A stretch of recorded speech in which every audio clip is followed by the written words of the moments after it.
বোরখা পরে হাসপাতালে প্রবেশ করতে চাওয়ায় এক মুসলিম নারীকে আটকে দিলেন নিরাপত্তা কর্মীরা। ঘটনাটি ভারতের রাজধানী দিল্লিতে, আর তাতে ছড়িয়ে পড়েছে ক্ষোভের ঝড়।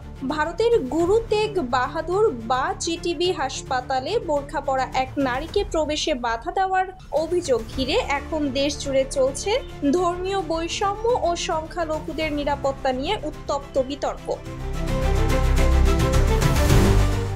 ঘটনাটি ঘটেছে ৭ নভেম্বর। তাবাসসুম নামের এক নারী বৈধ গেট পাস নিয়েই সদ্য সন্তান জন্ম দেওয়া তার ভাবিকে দেখতে হাসপাতালে যান, কিন্তু প্রবেশদ্বারে দায়িত্বে থাকা নারী নিরাপত্তা রক্ষীরা তার পোশাক অর্থাৎ বোরকা নিয়ে আপত্তি তোলেন এবং তাকে হাসপাতালের ভেতরে ঢুকতে বাধা দেন।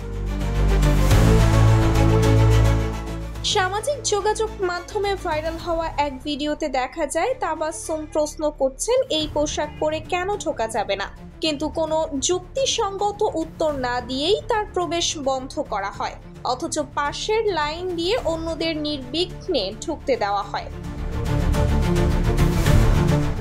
এই ঘটনায় ক্ষুব্ধ তাবাসসুমের পরিবার বলছে এটি লজ্জাজনক ও অপমানজনক।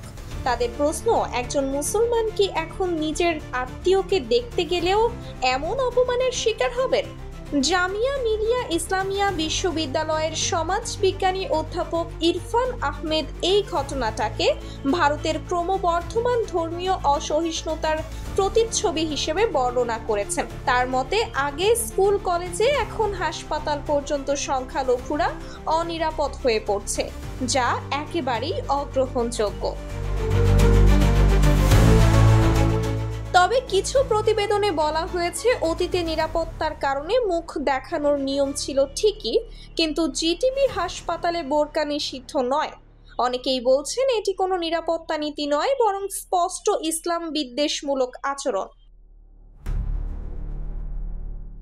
অন্যদিকে হাসপাতাল কর্তৃপক্ষ এখনো কোনো আনুষ্ঠানিক বক্তব্য দেয়নি।